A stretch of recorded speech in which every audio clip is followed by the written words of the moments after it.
നമ്മോടൊപ്പം ചർച്ചയിൽ ശ്രീ അഡ്വക്കേറ്റ് കാളീശ്വരം രാജ് കൂടിയുണ്ട്. അഡ്വക്കേറ്റ് കാളീശ്വരം രാജ്, ഇപ്പോൾ ഹേമ കമ്മിറ്റി റിപ്പോർട്ട് സർക്കാരിൻ്റെ മുന്നിലുണ്ട്. ഇപ്പോൾ ജനം അറിയുകയും ചെയ്തിരിക്കുന്നു. ഗുരുതരമായ ആരോപണങ്ങളാണ്.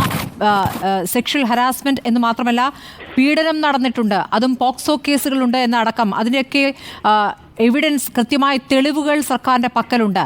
എന്തുകൊണ്ട് കേസെടുക്കാൻ പറ്റില്ല എന്ന് സർക്കാർ പറയുന്നു? എന്താണ് താങ്കൾക്ക് തോന്നുന്നത്? സർക്കാർ പറയുന്നത് പരാതി ഓരോരുത്തരും പോലീസിൽ പരാതി നൽകുകയാണെങ്കിൽ സർക്കാർ പിന്തുണയ്ക്കുമെന്നാണ്. അങ്ങനെയാണോ വേണ്ടത്? അതല്ല, ഇക്കാര്യത്തിൽ കുറച്ചുകൂടി ഒരു സർക്കാർ സ്വയം തന്നെ സെൻസിറ്റൈസ് ചെയ്യേണ്ടതായിട്ടുണ്ട്. അതുപോലെ ഒരു പ്രോ ആക്റ്റീവ് റോൾ ഈ കാര്യത്തിൽ ഗവൺമെന്റ് കൈക്കൊള്ളേണ്ടതായിട്ടുണ്ട്. അല്ലാതെ പരാതി വരട്ടെ, പരാതിയുമായി സ്ത്രീകൾ വരട്ടെ, വന്നു കഴിഞ്ഞാൽ നോക്കാമെന്നുള്ളത് വളരെ നിസ്സംഗമായിട്ടുള്ള ഒരു സമീപനമാണ്. അത് ഒരിക്കലും സ്വീകാര്യമല്ല. മാത്രമല്ല, ഇതിൽ ഇപ്പോൾ കർണാടകത്തിലൊക്കെ ചെയ്ത പോലെ, കർണാടകത്തിലിപ്പോൾ എംപിക്കെതിരെ ലൈംഗികാതിക്രമവുമായി ബന്ധപ്പെട്ട് ധാരാളം പരാതികളുണ്ട്. ഇപ്പൊ പലരും നേരിട്ട് പരാതിയുമായി മുമ്പോട്ട് വന്നിരുന്നില്ല. പക്ഷേ അവിടെ ഗവൺമെന്റ് വളരെ പ്രോ ആക്റ്റീവായിട്ടൊരു റോൾ എടുക്കുകയും വനിതാ ഉദ്യോഗസ്ഥന്മാരടക്കം അന്വേഷണ ഉദ്യോഗസ്ഥന്മാരെ നിയമിച്ചുകൊണ്ട് സ്ത്രീകളെ മുന്നോട്ട് വരാൻ ധൈര്യപ്പെടുത്തുകയും അങ്ങനെ അതുമായി ബന്ധപ്പെട്ടിട്ടുള്ള കേസ് രജിസ്റ്റർ ചെയ്ത് ഇൻവെസ്റ്റിഗേഷൻ ചെയ്യുകയും ചെയ്യുന്ന അവസ്ഥയാണ് ഉണ്ടായത്. അതൊരു മാതൃകാപരമായിട്ടുള്ള സമീപകാല സംഭവമാണ്. അപ്പൊ ആ നിലയിൽ ഇവിടെയും ഈ പരാതി പറയുവാൻ മടിക്കുന്ന സ്ത്രീകൾ ഉണ്ടാകാം എന്നുള്ളത് ശരിയാണ്. പക്ഷേ അവർക്ക് അതിനുള്ള ധൈര്യം കൊടുക്കേണ്ടത്, ആത്മവിശ്വാസം കൊടുക്കേണ്ടത് ഒരു ഇടതുപക്ഷ സർക്കാരിന്റെ പ്രാഥമികമായിട്ടുള്ള ബാധ്യതയാണ്. ഇത്തരത്തിലുള്ള ചോദ്യം, അവർ തന്നെ പരാതി കൊടുത്താലേ പറ്റുകയുള്ളൂ എന്നുണ്ടോ? ഇപ്പോൾ യൂത്ത് കോൺഗ്രസ് തന്നെ ഒരു പരാതി ഇപ്പോൾ DGPക്ക് സമർപ്പിച്ചിരിക്കുകയാണ്.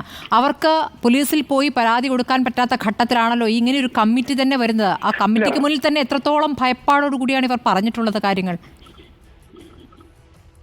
പരാതി അവർ നേരിട്ട് നൽകേണ്ട കാര്യമില്ല. അതുകൊണ്ടാണ് പറഞ്ഞത്, ഈ പരാതി ഇതുമായി ബന്ധപ്പെട്ടുള്ള ഒരു ഫസ്റ്റ് ഇൻഫർമേഷൻ വന്നു കഴിഞ്ഞാൽ അത് കമ്മിറ്റി റിപ്പോർട്ടിന്റെ രൂപത്തിലാകാം, ഇല്ലെങ്കിൽ ഒരു തേർഡ് പാർട്ടി കംപ്ലൈന്റിന്റെ രൂപത്തിലാകാം, അല്ലെങ്കിൽ മറ്റെന്തെങ്കിലും ഒരു ഡീപ്പോസിഷന്റെ അടിസ്ഥാനത്തിലാകാം. എങ്ങനെയെങ്കിലും ഇതുമായി ബന്ധപ്പെട്ടിട്ടുള്ള ഒരു അറിവ്, ഒരു ഇൻഫർമേഷൻ അത് കിട്ടിക്കഴിഞ്ഞാൽ അതുമായി ബന്ധപ്പെട്ടിട്ട് അന്വേഷണം നടത്താനുള്ള ബാധ്യത ഗവൺമെന്റിനുണ്ട്.